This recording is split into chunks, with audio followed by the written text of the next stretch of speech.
अस्सलाम वालेकुम स्टूडेंट्स। जैसे कि लास्ट क्लास में हम लोगों ने किया था कि हम लोगों ने एक डिस्कशन किया था। हमने क्या डिस्कशन किया था भाई? हमने डिस्कशन किया था टाइम वैल्यू ऑफ मनी पे। किस पे? Time value of money. कि पैसा अपनी वैल्यू खोता चला जाता है with the passage of time. जिस तरह टाइम आगे बढ़ता है वैसे ही पैसे की वैल्यू कम हो जाती है। एग्जाम्पल्स मैंने आपको दिए थे। गोल्ड का एग्जाम्पल दिया था कि गोल्ड किसी जमाने में 50,000 रुपए तोला था, आज 3.5 लाख रुपए तोला है। यानी 50,000 रुपए आज वही काम कर रहे हैं, आज 3.5 लाख रुपए वही काम कर रहे हैं जो किसी जमाने में 50,000 रुपए में हो जाया करता था। तो यही कहने का मकसद है कि पैसा अपनी वैल्यू खोता है। रीजंस पे बात की कि इन्फ्लेशन आएगी, इंटरेस्ट आएगा, या फिर रिस्क ऑफ इन्वेस्टमेंट बढ़ जाएगा, तो पैसे की वैल्यू यानी टाइम वैल्यू ऑफ मनी का इंपैक्ट आपके ऊपर जरूर आएगा।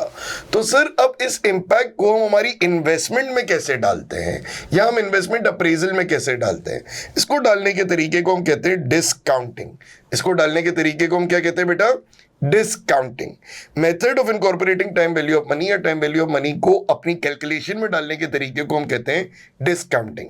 अब डिस्काउंटिंग में जो पहली चीज हम पढ़ेंगे वो है अगेन पे बैक पीरियड, लेकिन इस बार डिस्काउंटेड कैश फ्लोज के साथ।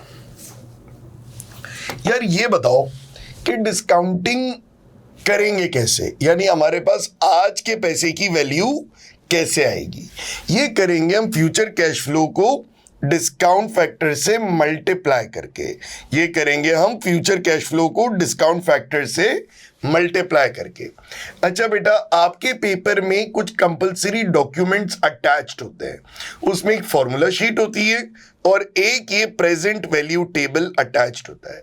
ये प्रेजेंट वैल्यू टेबल आपके पेपर से ही एक्सट्रैक्ट किया गया है।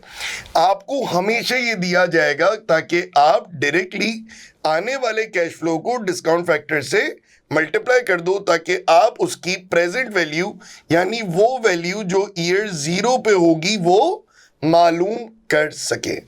क्लियर? अगर कभी एग्जामिनर ना दे, फॉर एग्जाम्पल इसमें अगर हम डिस्काउंट रेट देखें तो 20% तक जा रहा है, राइट? अगर कभी एग्जामिनर ने 22% का डिस्काउंट रेट या इंटरेस्ट रेट आपको क्वेश्चन में दे दिया, तो सर हम क्या करेंगे? तो सर हम ये फॉर्मूला यूज करेंगे, 1/1 + i raised to the power n। n का मतलब है number of years, number of years. 1/1 + i, i है कॉस्ट ऑफ कैपिटल या इंटरेस्ट रेट।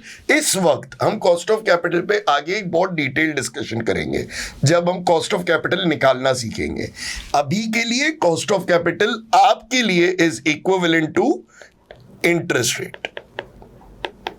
ठीक है बेटा, ये हमेशा आपको पेपर में दिया जाएगा। तो एक बार इस स्लाइड को देख ले एंड लेट्स मूव फॉरवर्ड। ठीक है भाई, अब हम पता करते हैं कि फॉर एग्जांपल अगर हमारे पास कैश फ्लोज हो, हमें कैश फ्लो दिए हुए, अब हम इन कैश फ्लोज की आज की वैल्यू यानी ईयर 0 की वैल्यू कैसे निकालेंगे? एग्जांपल लेते हैं। हमारे सामने एक एग्जांपल है जिसमें हमें ईयर 1 में यानी आज से 1 साल बाद $1,000 मिलने हैं। और ये ईयर 2 का क्या मतलब हुआ मेरे बच्चों? कि आज से 2 साल बाद एक और $1,000 मिलने, और ईयर 3 का आज से 3 साल बाद फिर $1,000 हमारे पॉकेट में आएंगे। तो ये हमें मिल रहे हैं 10% इंटरेस्ट रेट पे। तो हमने कुछ भी नहीं करना है, हमने हमारे पेपर में ये वाला टेबल खोलना है। खोल लिया सर? खोल लिया। इसमें n दिया हुआ है, n is number of years, मैंने आपको पहले भी बताया था। तो आपने 1, 2 और 3 वाली वैल्यू ले ली और यहां पे सीधा लेके चले गए इस फॉर्मूले के तहत। Future cash flow multiply by discount factor is equals to आज की वैल्यू। ठीक है बेटा, अब आप आए, आपने लिखा ईयर 1, ईयर 2, ईयर 3, $1,000, $1,000 और $1,000। सिंपल काम किया बेटा, आपने डिस्काउंट फैक्टर लगाया तीनों सालों पे 0.909, 0.826 और 0.751, यानी 909 रुपए हैं।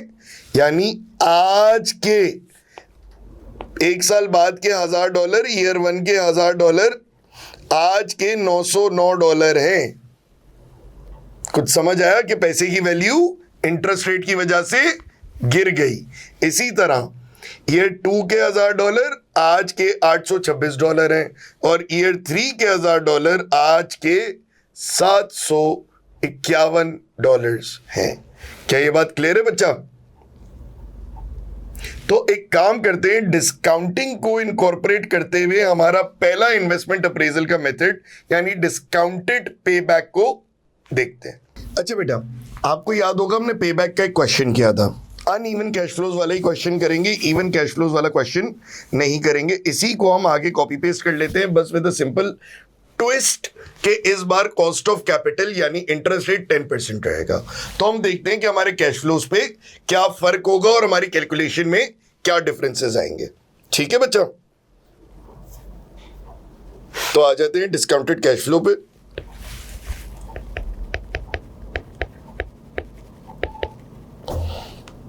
Discounted payback period,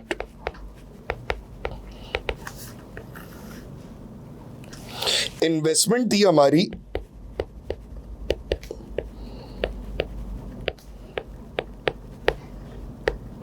$60,000, right.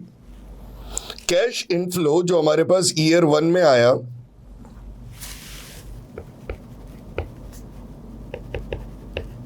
Cash inflows year 1, year 2, year 3 और ईयर 4, सही है बच्चे।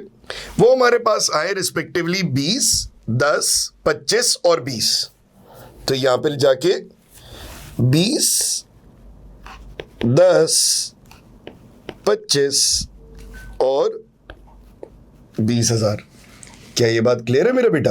अच्छा बेटा, सर जी हम लोगों ने लास्ट टाइम जब ये क्वेश्चन किया था तो हम लोगों ने एक बात देखी थी कि यार ये पैसे है ना 3 years एंड सम 3 months में आ गए थे वापस। 3 years 0.25 months हुए हुए जबरदस्त। 3.25 साल में पैसे वापस, 3-3.25 साल में ये पैसे हमारे पास मेरे भाई वापस आ गए थे, राइट।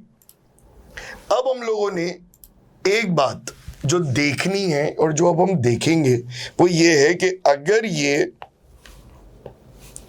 क्वेश्चन हम चेंज नहीं करते हैं तो हम ये देखेंगे कि कॉस्ट ऑफ कैपिटल के आने की वजह से ये क्वेश्चन, कॉस्ट ऑफ कैपिटल के आने की वजह से ये क्वेश्चन नेगेटिव पेबैक का हो जाएगा, यानी ब्रेक इवन होगा ही नहीं 4 सालों में।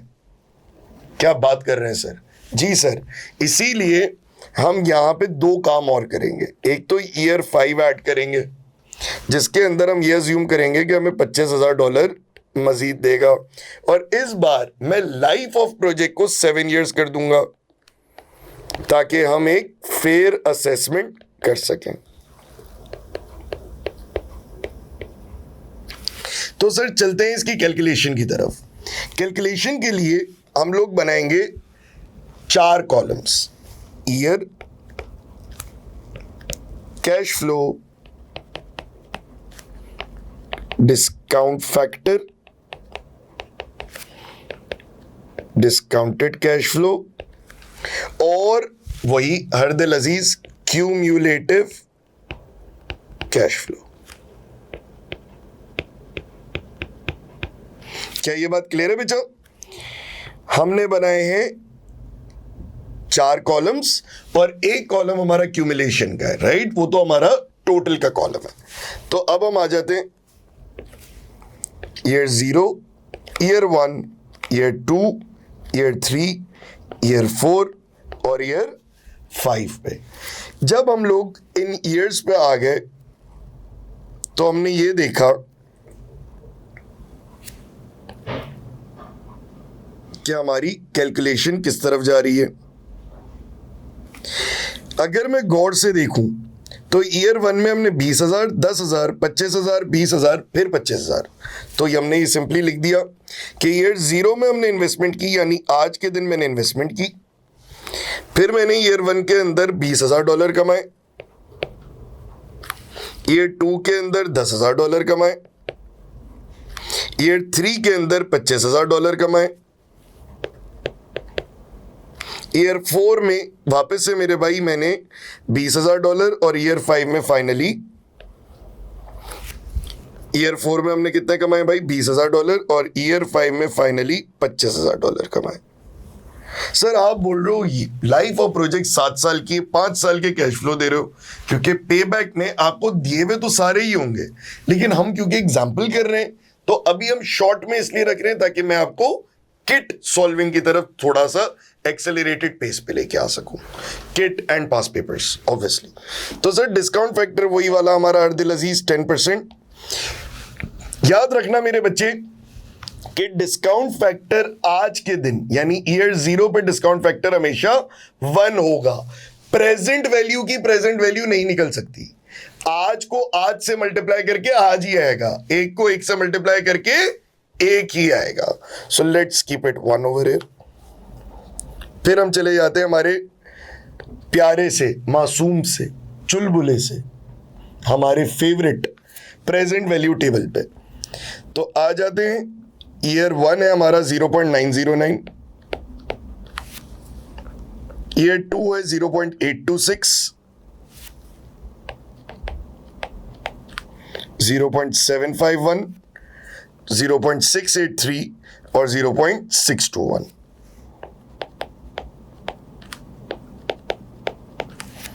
आपने क्या करना है, कैश फ्लो को डिस्काउंट फैक्टर से मल्टीप्लाई करना है ताकि इसकी प्रेजेंट वैल्यू आ सके, इसकी प्रेजेंट वैल्यू एक्सट्रैक्ट कर सको। क्लियर?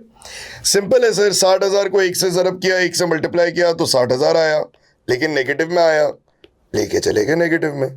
क्यूमुलेटिव वही पुराना वाला है भाई, यहां को यहां से ऐड सब्ट्रैक्ट करते हुए चलना है। ठीक है बेटा? देन यू हैव 20,000 जिसको हम 909 से मल्टीप्लाई करेंगे। कैलकुलेटर खोलते हैं। 20,000 मल्टीप्लाइड बाय 0.909, 18,180 पेस्ट। सही है। फिर 10,000 को 0.826, तो ये तो हमें पता है 8260 हो जाएगा, वरना आपने सिंपल मल्टीप्लाई कर लेना है। 25,000 into 0.751,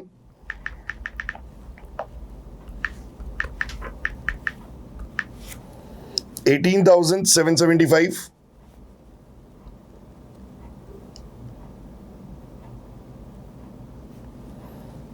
$20,000 into 0.683,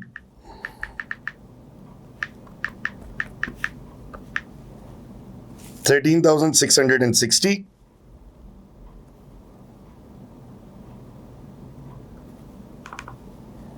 and finally 25,000 into 0.621, 15,525। आप देखिए बेटा, ये थोड़ा टेक्नोलॉजिकल ग्लिच जो आना चाहिए ताकि हमारे बच्चों को भी ये बताओ कि हम कितनी मेहनत कर रहे होते हैं और हम टेक्नोलॉजी से किस तरह लड़ रहे होते हैं इनके लिए।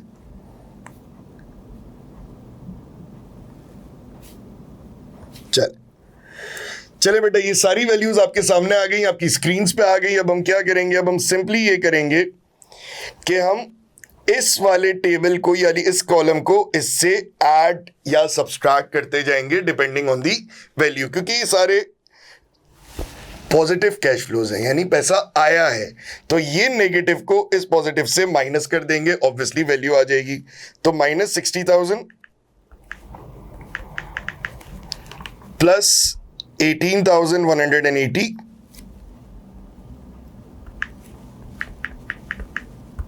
तो ये आ गया -41,820।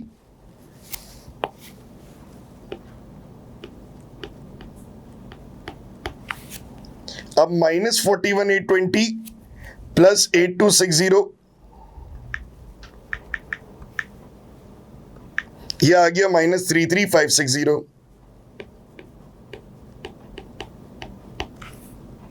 अच्छा, अब इसमें हम करेंगे क्या करेंगे भाई, सिंपली प्लस कर देंगे 18,775 ये आ गया -14,785। अब क्या करेंगे भाई?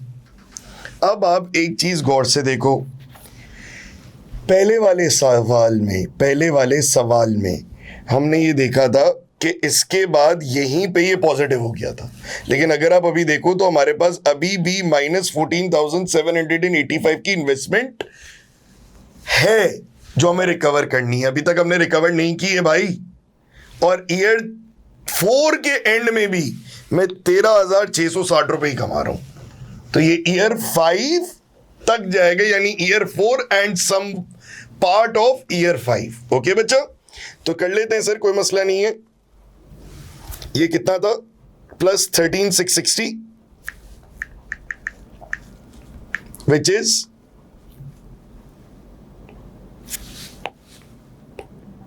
1125।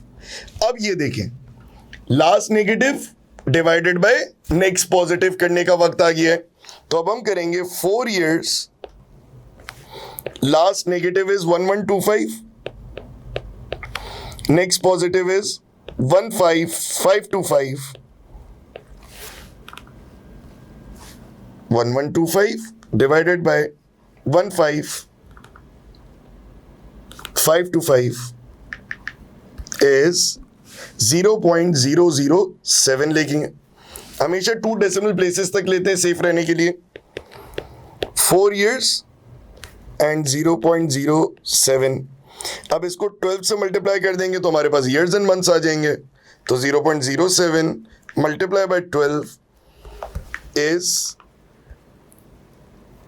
4 years, एंड अगर हम इसको राउंड अप करें, अगर हमारे पास एमसीक्यू आया तो ये हो जाएगा 1 month, यानी 4 पूरे साल और 5वें साल का पहला ही महीना। राउंड अप करते हैं बेटा इस कैलकुलेशन को। हमने कैलकुलेशन में देखा कि कैसे पे बैक डिस्काउंट फैक्टर के आने से लंबा हो जाता है, यानी पे बैक पीरियड आपका बड़ा हो जाता है जब आपके मुल्क में वैल्यू ऑफ मनी गिर जाती है। पे बैक पीरियड बड़ा हो जाता है जब वैल्यू ऑफ मनी गिर जाती है। क्लियर है बेटा? हमने ये देखा कि 0 पे 60,000 लगाए थे, फिर 5 साल की हमने कैलकुलेशन की, हमें ये पता चला कि 4 पूरे साल और 1 और महीना गुजरेगा तो हमें हमारे पैसे ब्रेक इवन कर जाएंगे, और हो सकता है कुछ वापस भी आना शुरू हो जाए, यानी आने वाले 3 सालों में मैं प्रॉफिट में रहूंगा, क्योंकि life of the project is 7 years। क्या ये बात क्लियर है बच्चा? अगर ये बात क्लियर है तो नेक्स्ट टॉपिक स्टार्ट करते हैं, जिसका नाम है नेट प्रेजेंट वैल्यू। जिसका नाम है नेट प्रेजेंट वैल्यू। ये अक्सर आपके पेपर में लेंदियर क्वेश्चंस में, यानी सेक्शन सी और सेक्शन बी की तरफ रहता है। ठीक है बच्चों, इसकी कैलकुलेशन हम आपको मैन्युअली भी करके दिखाएंगे, और इसकी पास पेपर सॉल्विंग मैं अक्सर आपके साथ आपके MS Excel पे करूंगा। ठीक है बेटा? So let's start off with the theory aspect and the understanding aspect of net present value। ठीक है? अच्छा बेटा, जब हम बात करते हैं नेट प्रेजेंट वैल्यू की, तो नेट प्रेजेंट वैल्यू होती क्या है, इसको करते कैसे हैं, और इसके अंदर टेक्निकलिटीज क्या हैं, निटिग्रिटीज क्या हैं, इंपॉर्टेंट आइटम्स क्या हैं, उसके बारे में थोड़ा सा डिस्कशन कर लेते हैं। तो पहले तो हम बात कर लेते हैं कि भाई ये नेट प्रेजेंट वैल्यू है क्या। वही सर, टेक्नोलॉजी। आजकल एक मशहूर मीम चल रहा है, टेक्नोलॉजिया, हमारे साथ अक्सर हो जाता है। तो अब हम इसको टाइप कर लेते हैं, नेट प्रेजेंट वैल्यू। तब तक हमारा पेन चार्ज हो जाएगा। तो सर नेट प्रेजेंट वैल्यू है क्या, होता क्या है, नेट प्रेजेंट वैल्यू को हम कैलकुलेट किस तरह करते हैं, इसके इन्वेस्टमेंट डिसीजंस क्या होते हैं। तो सर नेट प्रेजेंट वैल्यू का बेसिक मतलब है NPV। इसका बेसिक मतलब है कि आप सारे होने वाले इनफ्लोज को और सारे होने वाले आउटफ्लोज को आज की वैल्यू पे लाके नेट ऑफ करते हो और पता करते हो क्या आपका प्रोजेक्ट कैरी ऑन करने के लायक है या नहीं है। वापस बोल रहा हूं, होने वाले इनफ्लोज और होने वाले आउटफ्लोज को आपस में एडजस्ट करके पता करते हो आज के टर्म्स में, hence the name of present value, आज के टर्म्स में कि क्या ये प्रोजेक्ट करने के लायक है भी या नहीं. So it is a calculation method where future inflows and outflows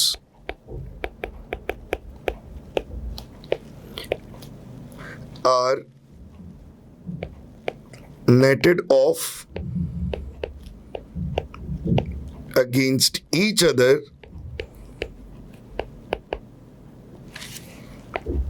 the value considered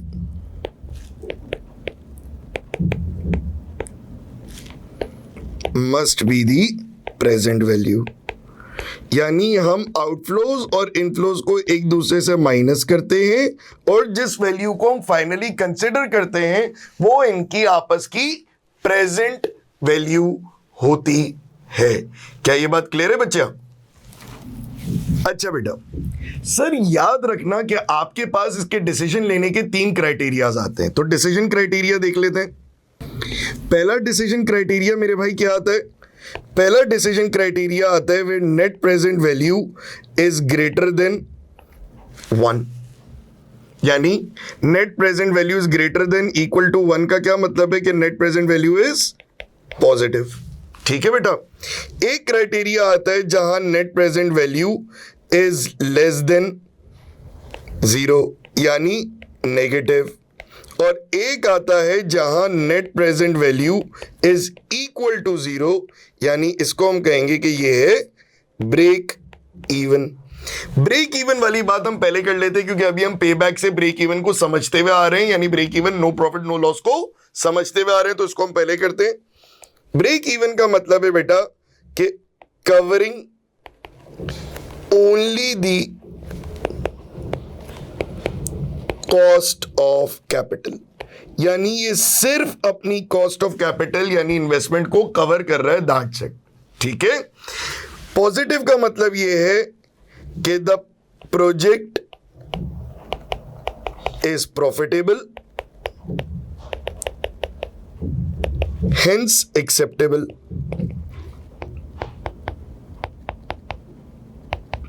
और नेगेटिव का मतलब ये कि project should be left alone. यानी भाई ये तो नुकसान दे रहा है, ये तो नेगेटिव है, ये तो नुकसान दे रहा है. नुकसान वाली चीज कौन पालेगा? इसको जाने दो, किसी और जगह पैसे लगा दो, क्योंकि अगर यहां पैसे लगा दिए तो 2 मसाइल हैं. एक, यहां तो पैसे डूबेंगे, कोई और अपॉर्चुनिटी जो मिल सकती थी वो भी छोड़ दोगे. तो यहां पे जब हम कमेंट लिखेंगे तो हम अपॉर्चुनिटी कॉस्ट का तस्करा जरूर करेंगे कि भाई ये पैसे अगर मैं बैंक में भी रख देता तो पैसे मल्टीप्लाई होके मिलते, कंपाउंड होके मिलते. ये पैसे इसमें लगा के 2 मसाइल हैं. एक, इसका नुकसान बर्दाश्त करो, दूसरा अपॉर्चुनिटी कॉस्ट बर्दाश्त करो. क्लियर है बेटा? अब आगे बढ़ते हैं. एग्जाम में हमें क्या क्या सोच के या क्या क्या अज्यूम करके इस क्वेश्चन को स्टार्ट करना है. अच्छा बेटा, अब हम एग्जामिनेशन के अंदर हम इस क्वेश्चन को करते हुए क्या क्या अज्यूम करेंगे. तो एग्जामिनेशन अजम्पशंस देख लेते हैं इसकी. सर एग्जामिनेशन अजम्पशंस में पहली अजम्पशन ये है, all investments are made today, यानी एट ईयर 0. सारी इन्वेस्टमेंट मैं आज करूंगा, अनलेस एंड अनटिल कोई इंक्रीमेंटल इन्वेस्टमेंट है मैं यही अज्यूम करूंगा कि इन्वेस्टमेंट मैंने आज की है, ताकि मैं उसकी प्रेजेंट वैल्यू भी आज की डेट पे लाके चेक कर सकूं और फीजिबिलिटी भी आज की डेट के हिसाब से चेक कर सकूं. क्लियर? दूसरी, no need to incorporate interest payments. क्यों? क्योंकि वो हम कॉस्ट ऑफ कैपिटल में ऑलरेडी कवर कर लेंगे. आपको इंटरेस्ट पेमेंट्स को इसमें इनकॉर्पोरेट करने की जरूरत मेरे बच्चे नहीं है. क्या ये बात क्लियर है? और बेटा इसके अलावा हमारे पास एक और बहुत अहम अजम्पशन है, इसके अलावा हमारे पास एक और बहुत अहम अजम्पशन है, और वो अजम्पशन है कि जो भी कैश फ्लो हमारे पास at the beginning of the year आ रहा है, यानी हम ये कह रहे हैं कि this cash flow happened at the beginning of year 2, हम उसको अज्यूम करेंगे कि वो ईयर 1 के एंड में हुआ है। ठीक है, मैंने क्या बोला, अगर किसी चीज के साथ लिखा हुआ है कि for example sales of $250 are assumed to be done at the start of year 2, we will assume that this was done at the end of year 1. ठीक है, ये assumption है हमारी, ये हम सोच के काम करेंगे कि start of year 2 is basically end of year 1. Okay, so any cash flow at beginning of a year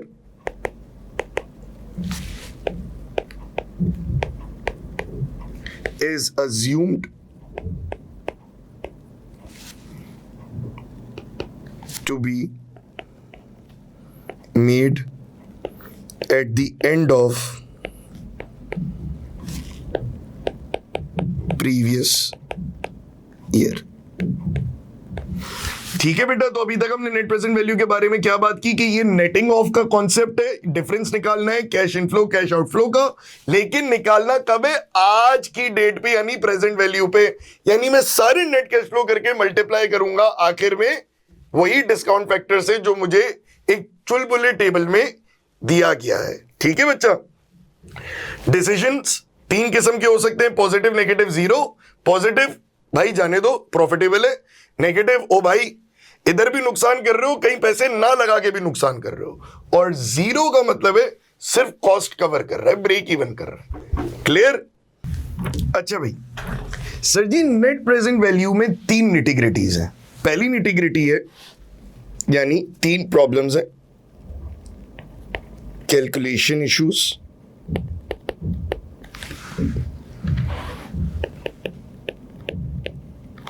हमारे पास 3 आ रहे हैं। पहला कैलकुलेशन इशू हमारे पास आता है इन्फ्लेशन का, फिर एक कैलकुलेशन इशू हमारे पास आता है वर्किंग कैपिटल का, और फाइनली जो टेक्निकलिटी जिस पे एग्जामिनर हमें छेड़ता है वो आती है टैक्सेशन की। तो हमने अगर इन 3 को काउंटर कर लिया, इन 3 को हमने पकड़ लिया तो कोई प्रॉब्लम नहीं है। पहले हम इन तीनों पे बात करेंगे, इन तीनों पे एक छोटे से डिस्कशंस करेंगे, तीनों की छोटी छोटी कैलकुलेशन करेंगे, फिर जब हम कंबाइंड क्वेश्चन करेंगे तो वो फिर मैं एक्सेल पे आपको एक एक चीज खोल खोल के समझाता चला जाऊंगा। ठीक है बच्चा? So first things first, inflation के ऊपर बात करते हैं। अच्छा बेटा, जब हम इन्फ्लेशन पे बात करते हैं तो हमें इन्फ्लेशन रेट 2 तरीके से दिया जा सकता है। एक होता है general rate of inflation,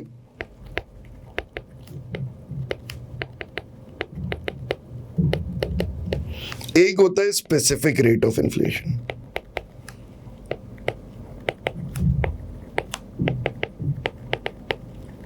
sir इन दोनों के बीच फर्क क्या है? जनरल रेट ऑफ इन्फ्लेशन का मतलब यह है कि सारी चीजें अक्रॉस द बोर्ड 10% से बढ़ गई, और स्पेसिफिक रेट ऑफ इन्फ्लेशन का मतलब यह है कि यार ये चीज महंगी इतने % से हुई है और ये चीज महंगी इतने % से हुई है। तो हमें पेपर दोनों तरीकों से देना आना चाहिए, हमें एग्जामिनर किसी भी तरह जज कर सकता है। क्या ये बात क्लियर है बेटा? चलो आगे बढ़ते हैं। सर अगर हमें इन्फ्लेशन दी हुई होगी तो हमें कॉस्ट ऑफ कैपिटल को भी इन्फ्लेट करना पड़ेगा। हमें इन्फ्लेशन दी हुई होगी तो पहली चीज जो हमें काम करना पड़ेगा वो हमें कॉस्ट ऑफ कैपिटल को भी इन्फ्लेट करना पड़ेगा। So now let's take it के how to inflate cost of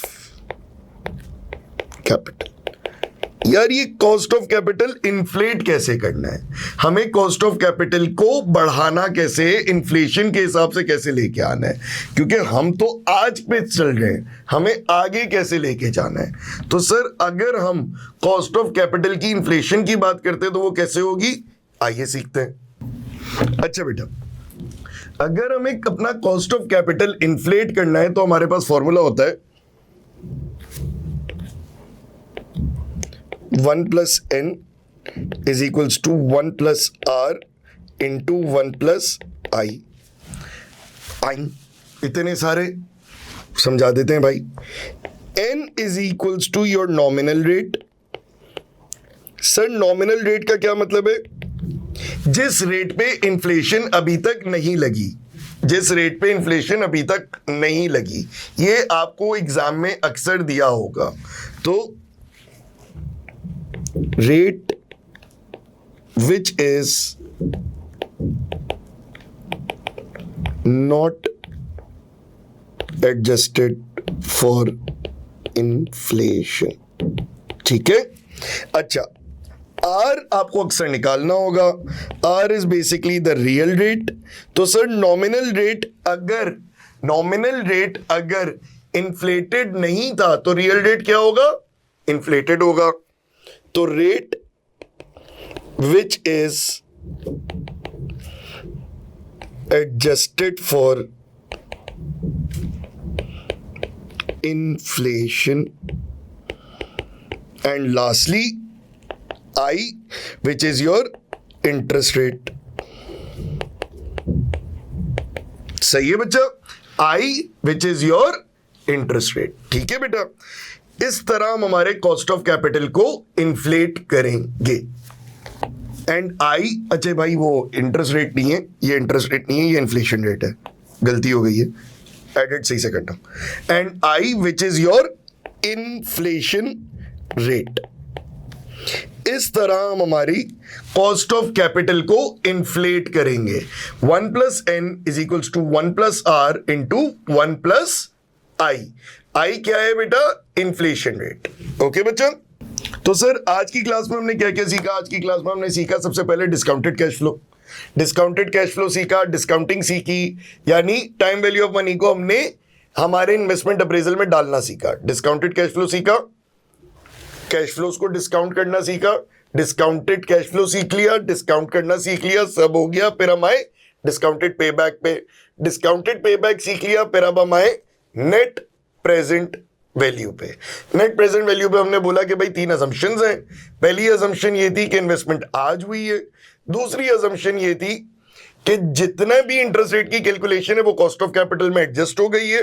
और तीसरी ये थी कि beginning of year 2 is end of year 1, beginning of year 2 is end of year 1। 3 assumptions करने के बाद मेरे बच्चे हम आए कैलकुलेशन के प्रॉब्लम्स पे। पहला प्रॉब्लम इन्फ्लेशन। इन्फ्लेशन के अंदर हमने कहा कि आपको कॉस्ट ऑफ कैपिटल को भी इन्फ्लेट करना पड़ेगा। कॉस्ट ऑफ कैपिटल को इन्फ्लेट करने का फॉर्मूला आपके सामने रख दिया, 1 + n is equals to 1 + r multiplied by 1 + i। n nominal rate, r real rate.